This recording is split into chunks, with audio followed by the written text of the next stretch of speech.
ሰላም እንደምናመሻችሁ ተመልካቾቻችን ከትግራይ ቴሌቪዥን የሚተላለፍላችሁ የዕለቱ የአማርኛ ቋንቋ ዜናችን ጀምሯል።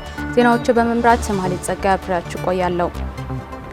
በትግራይ በመድኃኒትና በነዳጅ አቅርቦት እጥረት እንዲሁም በበጀት መቆም ምክንያት የትግራይ ጤና ስርዓት አደጋ ላይ መውደቁን የትግራይ ጤና ቢሮ ለጋዜጠኞች በሰጠው መግለጫ አስታወቀም። የፌዴራል መንግስት አስቸኳይ መፍትሄ ካላደረገ የጤና ስርዓቱን ለማስቀጠል አዳጋች መሆኑን የትግራይ ጤና ቢሮ ኃላፊ ዶክተር አማኑኤል ኃይለ ገልጿል። ፎርቱና ገብሩ አዘጋጅተዋለች። በትግራይ አሁን ባለው ወቅታዊ ሁኔታ ምክንያት በጤና ስርዓቱ ላይ በየጊዜው ችግር እየፈጠረ መምጣቱንና ይህን ተከትሎም በአሁን ሰዓት በትግራይ የመድኃኒት አቅርቦት ሙሉ በሙሉ መቋረጡን የገለጹት የትግራይ ጤና ቢሮ ኃላፊ ዶክተር አማኑኤል ኃይለም በሆስፒታሎች የመድኃኒት እጥረት ተከትሎ በማህበረሰቡ ላይ መጠነ ሰፊ ጉዳቶች እየደረሱ መሆኑን ጠቁመዋል። በትግራይ የሚመጣው የፕሮግራምና የአርዲኤፍ መድኃኒቶች ከጥር ወር ጀምሮ እስከ ታህሳስ ባለው ጊዜ የተደበላለቀ አይነት አንዳንዴ ይቆማል፣ ትንሽ ከጠየቅነው በጣም በትንሽ መጠን ይመጣል። እንዲህ ያለ ከቆየ በኋላ ጥርና የካቲት ወር ግን ሙሉ ለሙሉ ምንም የመጣ ነገር የለም፣ ቆሟል። ወደ መቀሌና ሽሬ የመጣው የፕሮግራም የሚባለው ግብዓት ከተጠየቀው መቀሌ 66%ን አገኘ፣ ሽሬ 43%፣ አርዲኤፍ የሚባለው ግን 32% እና 51% ነበር። ከዛ በፊት ህዳር ላይ አርዲኤፍ የሚባለው ግሩፕ የሚታወቅበት ወደ መቀሌም ወደ ሽሬም ዜሮ ነበር፣ ምንም የመጣ የለም። የፕሮግራም ወደ ሽሬ 11%፣ ወደ መቀሌ 65%። ስለዚህ ይህ በሆነበት ሁኔታ ሙሉ ለሙሉ አሁን ለሁለት ወር ሲቆም ከባድ የሚባል ችግር ህብረተሰባችን ላይ ፈጥሯል። በጀርባ በሚሰጥ ማደንዘዣ እናቶች በቀዶ ሕክምና እንዲወልዱ የሚደረግበት የመቀሌው ቅርንጫፍ ብቻ 65 ብልቃጦች አሉት። ይሄ ማለት ለ65 እናቶች በ6 ወር ውስጥ በሺዎች የሚቆጠሩ እናቶች በቀዶ ሕክምና እንዲወልዱ ይደረጋል። ይሄ የሚያሳየን ምን ያህል የከፋ ችግር ላይ እንዳለን ነው። በትግራይ የነዳጅ እጥረት ከፍተኛ መሆኑን የሚታወቀው ነው። በጤና ዘርፉ ከፍተኛ አስተዋጽኦ ያለው ጉዳይ ቢሆንም ለአንድ ዓመት ያህል ምንም አይነት የነዳጅ አቅርቦት እንደሌለ የገለጹት ዶክተር አማኑኤል በክልሉ ለድንገተኛ የወረርሽኝ ስርጭት ለመከላከልና ለድንገተኛ ነፍሰ ጡር እናቶች የሚሆን የአምቡላንስ ነዳጅ አቅርቦት አለመኖሩን ተከትሎም ሁኔታው አስከፊ እንዳደረገው አክለዋል። የነዳጅ አቅርቦትን በምናይበትም ወቅት እንግዲህ ይሄ ችግር ከመድኃኒቱም እጅግ በጣም የባሰ ችግር ነው የነበረው። ኦልሞስት ወደ 1 ዓመት አካባቢ ሆኖታል። ወረርሽኞች በተከሰቱ ቁጥር ወረርሽኞችን ለመቆጣጠር እጅግ በጣም አዳጋች የሆኑ ሁኔታዎችን ስንጋፈጥ ነው የከረም ነው። አምቡላንሶች ከተለያዩ አጋር ድርጅቶች ጋር በመነጋገር ያገኘናቸውንም በየወረዳዎቹ ስንሄድ ቆመው ነው የምናገኛቸው። እናቶች እስኪ ካገኛችሁበት ነዳጅ ከገዛችሁ ይዘናችሁ እንሄዳለን የሚባልበት ሁኔታ በተለያዩ ሚዲያዎች ትከታተሉት ይሆናል ብዬ አስባለሁ። መድኃኒት የሚገኘውንም ለማድረስ እጅግ ምንም የማይታሰብ የሆነ ለሳምንታት መጠበቅ ነዳጅ ወደሚያከፋፍለው ቢሮም እዚሁ ትግራይ ውስጥ እየተመላለስን በከፍተኛ ኤክስፐርትነት ያሉ ሰዎች ሳይቀሩ መድበን ዛሬ ስንት ተገኘ እንላለን። 80 ሊትር እስኪ ለማን ቅድሚያ አንስጥ። ከስራው በላይ እጅግ በጣም አስጨናቂ የሆነብን 1 ዓመት ያሳለፍነው የነዳጅ ጉዳይ ነው የነበረው። የትግራይ የጤና ባለሙያዎች ማህበረሰቡን ለማገልገል ቀን ከሌሊት የሚሯሯጡበት በዚህ ሰዓት የ17 ወር ደሞዝ ሆነ ምንም አይነት ጥቅም ባላገኙበት በዚህ ወቅት አሁን ደግሞ የ2018 ዓ.ም የካቲት ወር ደሞዝ አለመከፈሉም የትግራይ የጤና ስርዓት ለማስቀጠል አዳጋች መሆኑን ዶክተር አማኑኤል ጠቅሰዋል። ስራ ማስኬጃ የሚባል የሚመጣ በጀትም የለም። ለደሞዝ ከፌዴራል መንግስት ጥቅምት ወር ላይ 30% ብቻ መጣ፣ ህዳር ወር ላይ 30% መጣ፣ ታህሳስ ወር ላይ 50% ላኩ። እንግዲህ ቀሪውን ጎደሎ ከየከተሞች ከምናምን ከሚሰበሰበው ለመሙላት ጥረት እያደረገ መጣ። ጥር ወር ላይ ሙሉ ለሙሉ ተቋረጠ። የጤና ባለሙያው ቀን ከሌሊት አገልግሎት ለመስጠት ትልቅ ሙከራ ያደርጋል። በዛ ላይ እንደገና አሁንም የሰራበትን ደሞዝ በምንም አይነት መልኩ መከልከል የለበትም ብለን ነው ምናምነው። ስለዚህ ይሄም በጀት በሌለበት የጤና አገልግሎቱን ለማስቀጠል እጅግ በጣም አዳጋች ሆኗል። ሀገር ውስጥ ያሉ መሪዎችን መጠየቅ የምፈልገው የትግራይ ህዝብ የጤና አገልግሎት ማግኘት መብቱ ነው። መፍትሄዎችም የሌሉት ነገርም አይደለም። ይሄን ህጉን ብቻ ማክበር አስፈላጊ ነው ብዬ አምናለሁ። በትግራይ በተካሄደው ጦርነት ምክንያት ከፍተኛ ጉዳት ከደረሰባቸው ዘርፎች አንዱ የጤና ስርዓት መሆኑን የገለጹት ዶክተር አማኑኤል ለ30 ዓመታት የተገነባው የትግራይ የጤና ስርዓት ወደ ነበረበት ለመመለስ ከፍተኛ ጥረት እየተደረገ ባለበት በዚህ ሰዓት እንደነዚህ ያሉ ችግሮች መፈጠራቸው ዘርፉን ወደ ኋላ ከማስቀረት በዘለለም ማህበረሰቡ ላይ ከፍተኛ አደጋ ውስጥ የሚጥል በመሆኑ የፌዴራል መንግስት አስቸኳይ መፍትሄ እንዲያደርግና የዓለም ማህበረሰብም የትግራይን ህዝብ እንዲታደግ ጥሪ አቅርበዋል። በተያያዘ ዜና በትግራይ ያጋጠመው የነዳጅ እጥረት ተከትሎ ተገቢውን አገልግሎት መስጠት እንዳልቻለ የመቀለ አጠቃላይ ሆስፒታል አስታወቀም። በሆስፒታል ያገኘናቸው ታካሚዎች እንደገለጹት ነዳጅ ባለመኖሩ ከመጠን በላይ ክፍያ እንዲከፍሉ እየተደረገ መሆኑንና ይህ በእንዲህ እንዳለም በቂ የሕክምና አገልግሎት እያገኙ አለመሆኑንም ተገልጋዮቹ ገልጿል። ለእግዚአብሔር ዘገባ ማዕድ ኃይለ። በአሁኑ ወቅት በትግራይ ያጋጠመው የነዳጅ እጥረት ተከትሎ በትግራይ የሚገኙ የተለያዩ አገልግሎት ሰጪ ተቋማትን ጨምሮ ማህበረሰቡ ከቦታ ወደ ቦታ መንቀሳቀስ ባለመቻሉ በችግር ላይ ወድቆ ይገኛል። ይህ የነዳጅ እጥረት በሚሰጧቸው አገልግሎቶች ጫና ከፈጠሩባቸው ተቋማት መካከል የመቀለ አጠቃላይ ሆስፒታል ተጠቃሽ ነው። ሆስፒታሉ አሁን አጋጥሞት ባለው የነዳጅና የመድኃኒት እጥረት ምክንያት ተገቢውን አገልግሎት መስጠት እንዳልቻለ የመቀለ አጠቃላይ ሆስፒታል ሜዲካል ዳይሬክተር ዶክተር ከላሊ ቡርሃኑ ይገልጻሉ።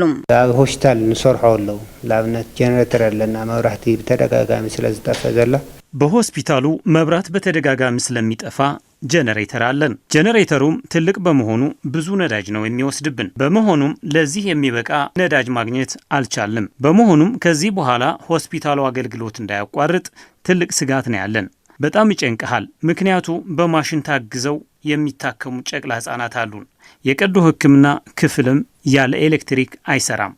ሰራተኞቻችን የሰርቪስ አገልግሎት ተቋርጦ በእግራቸው ነው እየመጡ ያሉት እና በአጠቃላይ አሁን ያለንበት ሁኔታ በጣም ይከብዳል፣ ያሳዝናልም። ዶክተር ከላሊ አክለውም የነዳጅ እጥረትና የመድኃኒት እጦት ክልከላው በዚህ መንገድ ከቀጠለም አገልግሎት ለመስጠት አዳጋች እንደሚሆንና በዚህ ሳቢያ ሆስፒታሉ ስራ እስከማቋረጥ ሊያደርሰው እንደሚችልም ስጋታቸው ገልጸዋል። ስጋት ንተገልገልቲ ጽሬት ጽዕነት እስከ ስራህ መቆራጽ ካይድ ከምጽፈል አሁን ላይ ስጋታችን ተገልጋዮች የአገልግሎት ጥራት ያጣሉ። አቅም ያላቸው ለትግራይ ብዙ ሊያገለግሉ የሚችሉ የጤና ባለሙያዎች ማጣትም ሆስፒታሉ ወደ ኋላ ይመልሰዋል ማለት ነው። ስለዚህ በጎ አድራጊ ድርጅቶች ሊያግዙን ይገባል የሚል መልእክት አለኝ።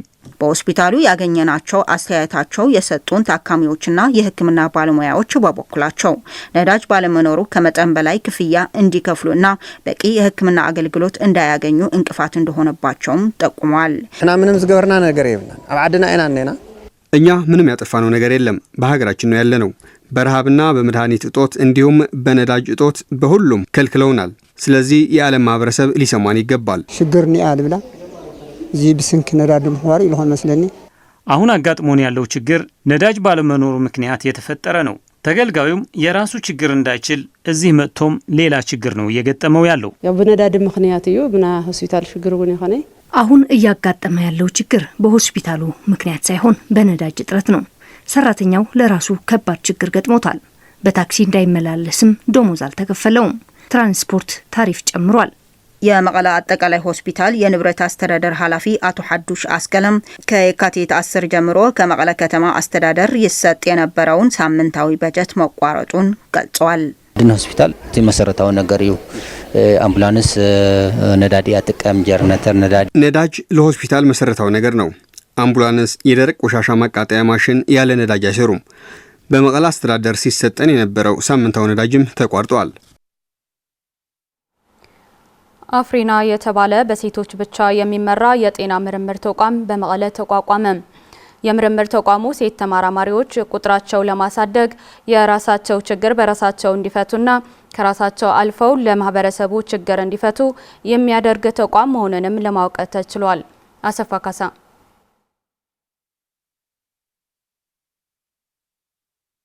አፍሪና የተባለ በሴቶች ብቻ የሚመራ የጤና ምርምር ተቋቋመ። አፍሪና ከትግራይ ጤና ምርምር ኢንስቲትዩት ከመቀሌ ዩኒቨርሲቲና እናቶች ለእናቶች ጋር በጋራ ለመስራት የጋራ ስምምነት የተፈራረሙ ሲሆን የአፍሪና ጤና ምርምር አስተባባሪና መስራች የሆኑት ወይዘሮ ሰምሃል ሐጎስ እንደገለጹት ተቋሙ በትግራይ ውስጥ በተለይም በጤና መስክ ሴቶችን የሚያግዝ መሆኑን ገልጸው በሴቶች ዙሪያ የሚታዩ አመለካከቶች ወደ ጥቅም ለመቀየርና ሴቶች በአመራርና በምርምር በማምጣት አቅም ለማሳደግ ያለመ መሆኑን ተናግረዋል። ወደ ዛሬ የተገኘንበት ምክንያት በሴቶች የሚመራ የሄልዝ ሪሰርች ኢኒሺየቲቭ ለመመስረት ነው። ኢኒሺየቲቭ ጥቅሙ ደግሞ ኤርሊ ካሪየር ያሉ ሴቶች ተመራማሪዎች በትግራይ ክልል ውስጥ ይሁን በሌላ ቦታም አሁን ለጅማሬ በትግራይ ክልል ነው የጀመርነው። በሚቀጥለው ግን ሙሉ ኢትዮጵያም የሚያዳርስ ሆኖ ግን አሁን ለጊዜው በትግራይ ክልል ያሉ የሄልስ ዙሪያ ላይ የሚነጥፉ ወይ ደግሞ ያሉ ተመራማሪዎቻችን በተለያየ መንገድ ኔትወርክ እንዲኖራቸው አብረው እንዲሰሩ ኔትወርካቸው ተደራጅተው ከነሱ በታች ያሉ ሲነር ሌቨል ያልደረሱ ሴቶችን ማብቃት ነው። ምክንያቱም የኛ ሴቶቻችን ወደ ሲነር ሮል ሌቨል ለመድረስ ብዙ ጋፕስ አሉ። ከጋፖች ውስጥም ፕላትፎርም አለመኖሩ እንደ አፍሪና አይነት ፕላትፎርም አለመኖር ሴቶችን በራሳቸው መንገድ ኤክሰርሳይዝ እንዲያደርጉ አሁን የተደራጀው የአፍሪና እንደ ፕላትፎርምም እንደ ኔትወርክም ማሰብ እንችላለን። እነዚህ ነገሮችን እንዲቀርፍልን ማለት ነው። ፕላትፎርም ስንል የተለያዩ ሪሰርቾች ዲቨሎፕ እንዲደረጉ በተለይ በማተርናል ኤንድ ቻይልድ ሄልዝ ዙሪያ ምክንያቱም ማተርናል ኤንድ ቻይልድ ሄልዝ በዋናነት ሴቶችን ይመለከታል። ምክንያቱም እኛ እናቶች ስለሆነን ማለት ነው። እዛ ላይ ያሉ ስራዎቹን በዋናነት እየተመለከተንም እሱን በመስራታችን ራሱ እኛ ራሳችን ተመልሶ ተጠቃሚ ያደርጋል። ስለዚህ እዚህ ዙሪያ ላይ ያሉ ፔፐሮች እንዲወጡ እንዲሰሩ የሚያደርግ ፕላትፎርም ነው ይሄ አፍሪና የሚባለው ማለት ነው። የትግራይ ጤና ምርምር ዳይሬክተር ዶክተር ሐይሎም ካሴ በበኩላቸው አፍሪና በሴቶች ብቻ የሚመራና የሚንቀሳቀስ የምርምር ማዕከል መሆኑን በመጥቀስ ሁሉም ሴቶች ተጠቃሚ የሚያደርግ መሆኑን ገልጸዋል። ወይ ደግሞ አፍሪና ሴቶችን የሚያስተባብሩትና የሚመሩትን የምርምር ማዕከል ስለከፈትን ነው። እሱን አንደር ትግራይ ሄልዝ ሪሰርች ኢንስቲትዩት ስታብሊሽ አድርገነዋል። ያው እሱም ይሄ ያደረግነውም ዛሬ ያደረግነውም ማርች 8ን ማዕከል ታሳቢ በማድረግ ነው። ቀደም ብለን የጀመርነው ስራ ቢሆንም እሱን ነው እያስተዋወቅን ያለ ነው። ከተለያዩ ባለድርሻ አካላትም ዲስከስ ያደረግን ሀሳቦች የተቀበልን በተለይ ከኛ ጋር በቅርብ የሚሰሩት ማምስ ፎር ማምስ እና መቀሌ ዩኒቨርሲቲም አግሪሜንት ገብተናል፣ ተፈራርመናል ስምምነት አብረን እንድንሰራ ሴቶቹ እንድናበቃ ከጀማሪዎቹ ከሲኒየር ሪሰርቾቹን እንዲያበቁ በዚሁ አጋጣሚ ደግሞ ሴቶችን በምርምር ውስጥ በደንብ ዘልቀው እንዳይሄዱ ያሉትን እንቅፋቶችን ለመቅረፍ በተቻለ መጠን ደግሞ ፋቮራብል የሆነ ኢንቫይሮንመንት ለሴት ተማሪዎች እንዲወጡ ለማስቻል ነው ዛሬ የተገናኘነው። በመቀሌ ዩኒቨርሲቲ የስርዓተ ጾታ ጥናት ተቋም ተወካይ ዶክተር ተወልደ ገብረ ሴት ተመራማሪዎች ቁጥራቸውን በማሳደግ የራሳቸውን ችግር በራሳቸው እንዲፈቱና ከራሳቸው አልፎ የማህበረሰቡን ችግር እንዲፈቱ የሚያደርግ ነው ያሉ ሲሆን ዩኒቨርሲቲው ለተነሳሽነቱን አስፈላጊውን ድጋፍ ለመስጠት ቁርጠኛ መሆኑን ገልጸዋል። ሴቶች በምርምር ላይ ያላቸው ተሳትፎ ከዚህ በፊት በጣም ትንሽ ነው፣ በጣም አነስተኛ ነው። በቃ ማለት እዚህ ግባ የሚባል አይደለም ቁጥሩ።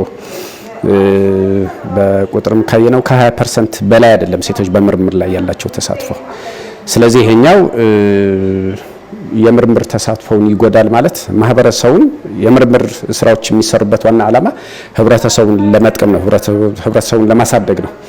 ስለዚህ ሴቶች የማይሳተፉበት ወይም የሴቶች ተሳትፎ የሌለበት የምርምር ስራዎች ህብረተሰቡ ላይ የተወሰነ ኢምፓክት ይኖራል ወይም ተጽዕኖ ይኖራል። ለምሳሌ በሴቶች ላይ የሚሰራ ሪሰርች በሴቶች ካልተመራ ወይም ሴቶች ራሳቸው ካልተሳተፉበት ችግር ይፈጥራል። ስለዚህ ይህን ህብረተሰቡ ላይ የሚታየው ከስርዓተ ጾታ ጋር የተያያዙ በጣም ዲፕ ሩትድ የሆኑ ማለት በጣም ስር የሰደዱ ችግሮች ለመፍታት ቅድሚያ ሴቶች ራሳቸውን ማሳተፍ አለብን። ምክንያቱም ሴቶች ራሳቸውን ችግሮቹን ያውቁታል። የእናቶች ለእናቶች ዳይሬክተር አቶ አሸናፊ አስመላሽ አፍሪና በትግራይ የሚገኙ ሴቶች ህይወት ለመለወጥና ብቁ ሴት ለመፍጠር የሚያደርገውን ጥረት የሚበረታታ ተግባር ነው ብለዋል። አፍሪና ናይ ደቂ አንስትዮ ናይ ጥዕና ምርምር መሰረት ገይራ ክትላዓል ተላ ማሕበረኖታት እውን ናይ ደቂ አንስትዮ አፍሪና በሴቶች በጤና ምርምር ላይ ትኩረት አድርጎ የሚሰራ በመሆኑም እናቶች ለእናቶች ጋር ተመሳሳይ ተልዕኮ ያለው ፕላትፎርም ነው። በሴቶች ጤና ዙሪያ የሚሰራ ማንኛውም ተቋም ካለ እናቶች ለእናቶች ሁሌም ትደግፋለች። በትግራይ ሴቶች ላይ ለመስራት ሁሉም ተቋማት በተናበበ መልኩ ትኩረት አድርገን እንሰራ ይገባል። ድህነት እንዲያበቃም ሴቶችን እናብቃም። የፌዴራል መንግስት ከጥቅምት ወር ጀምሮ ባደረገው የበጀት መቆራረጥ እንዲሁም የጥርና የካቲት ወር የመንግስት ሰራተኞች ደሞዝ በጀት ሙሉ በሙሉ በመከልከሉ ምክንያት የመንግስት ሰራተኞች ደሞዝ መክፈል እንዳልቻለ የትግራይ ሲቪል ሰርቪስ ቢሮ ገለጸ። በዚህም በትግራይ የሚገኙ ከ141 ሺህ በላይ የመንግስት ሰራተኞች ለከፍተኛ ማህበራዊ ኢኮኖሚያዊ ቀውስ መጋለጡንም ገልጿል። የገነት ካሳይ ዘገባ ፍሬወት ወልደመድን። ሰሞኑን የትግራይ ጊዜያዊ አስተዳደር በትግራይ ለሚገኙ የመንግስት ተቋማት የበጀት እጥረት መኖሩን ተከትሎ ተቋማቱ ለሰራተኞቻቸው የሚከፍሉት የካቲት ወር ደሞዝ ክፍያ እንዳይፈጸም ትዕዛዝ ማስተላለፋቸው አይዘነጋም። ይህ የሆነው ደግሞ የፌዴራል መንግስት የ2018 ዓ.ም የጥርና የካቲት ወር የመንግስት ሰራተኞች በጀት ሙሉ በሙሉ አለመላኩን ተከትሎ ለመንግስት ሰራተኛው ደሞዝ መክፈል አልተቻለም ሲሉ የትግራይ ሲቪል ሰርቪስ ቢሮ ኃላፊ አቶ ሚካኤል ገብረመድህን ተናግረዋል። ከመስከረም 1 እስከ ሰኔ 30 ኢትናይ መስተካከል ማህያ 2018 ዓመተ ምህረት መስከረም 1 ጀምሮ ነው አዲሱ የደሞዝ ክፍያ መፈጸም የተጀመረው። ይህም ለ10 ወራት ብቻ 11.4 ቢሊዮን ተጨማሪ በጀት ይጠይቅ ነበር። ይህ በእንዲህ እንዳለ ግን በፌዴራሉ መንግስት ጸድቆ በጀቱ ያስፈልጋል ተብሎ የተፈቀደልን 4.8 ቢሊዮን ብር ብቻ ነው። ይህ ደግሞ የ6.6 ቢሊዮን ብር ልዩነት አለው። ማስተካከያውን ጨምሮ በርካታ ገንዘብ ነው የሚጠይቀው። በነበረውም ቢሆን መምጣት በሚገባው ልክ አልተከፈለንም። ይህ ደግሞ ክልሉን ለከፍተኛ ጫና የሚዳርግ ነው። በየወሩ የሚላከው የትግራይ የመንግስት ሰራተኛው የደሞዝ በጀት 481 ሚሊዮን እንደሆነ የገለጹት ኃላፊው ከፌዴራል መንግስት ከጥቅምት ወር ጀምሮ በመቆራረጥ ይላክ የነበረው በጀት ከጥር ወር ጀምሮ ግን ሙሉ በሙሉ መቋረጡንም ያስረዳሉ።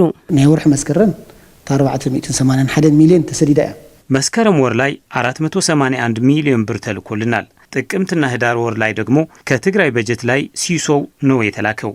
ታህሳስ ላይ ግማሽ ያህሉ የተላከልን ሲሆን ከጥር ወር ወዲህ ግን ምንም አይነት የተላከ ገንዘብ የለም።